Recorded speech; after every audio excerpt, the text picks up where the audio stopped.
Edwin Valero versus Hector Camacho. I love Camacho. So I'm going to say you don't know how good Valero's chin was because he was never really tested by the elite boys.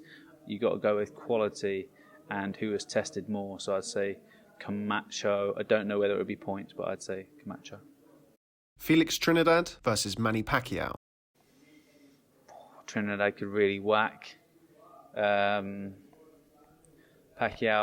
obviously is at his best. It's a tough one. I don't know. I'd say Trinidad's so much bigger, but Pacquiao never really struggled with big lads. He did struggle with guys that had good timing and speed. So I would probably edge towards Trinidad. Maybe just because of timing and punch power. Apparently he could really whack. Sergey Kovalev versus Adonis Stevenson. Kovalev versus Stevenson. I think Kovalev would beat him. I think he'd probably stop him. Marco Antonio Barrera versus Vasily Lomachenho. At 126. I don't actually think Lomachenko's best weight was 126. Barrera's best weight was really 122, maybe 126. I think Barrera wouldn't have had the size. Lomachenko loved smaller guys, as you saw against like Rigondeaux. I'd probably say Lomachenko would beat him by a pretty wide points decision. Juan Manuel Marquez versus Prince Naseem Hamed. Marquez was a lot more vulnerable than Barrera, but achieved a lot more than Naz did in terms of going through the weights and boxed a lot better opposition. So I'd say that Marquez, but I'm not sure if he would stop him. I think it would be quite a close points decision. I think he'd struggle with his elusiveness because he won't just stick it on him. He's more of a counter puncher, but I still think he would get the better of him. Floyd Mayweather Jr. versus Tommy Hearns.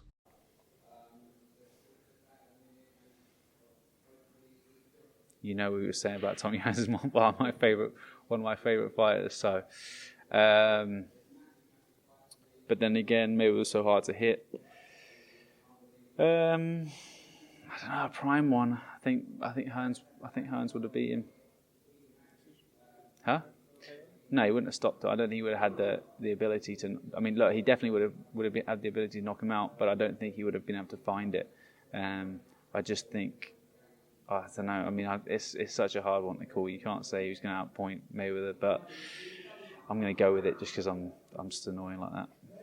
Nigel Benn versus Gennady Golovhin. I think Golovhin. I'm not going to say he would have stopped him, but I think Golovhin would have won because Ben was always so dangerous when he was hurt. But I don't think he would have. I mean. He had world-class punching power, as you saw against, even when he was really badly hurt, like he was against McClellan. But I don't think Golovhin would have sort of got sort of buzzed with those shots. I think he probably would have sort of kept it on him, and and won a points decision. Maybe stopped him late, but I'm not sure he would have been able to find it. Roman Gonzalez versus Ricardo Lopez.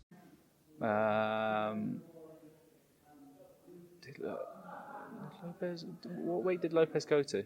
He started at minimum weight. Okay. But his whole body. I think Roman Gonzalez is probably the best minimum weight there ever was, just in my opinion. So I'm going to say him. Carl Froch versus James Toney. I'm going to go with James Toney. I don't think he would. Froch was obviously such a robust, hard puncher. But he was readable. I think like Andre Ward read him quite easy in the fights. And James Toney was just a granite chin and he had unbelievable defence. I think he would have won on points. Mike McCallum versus Canelo Alvarez. At what weight? 154.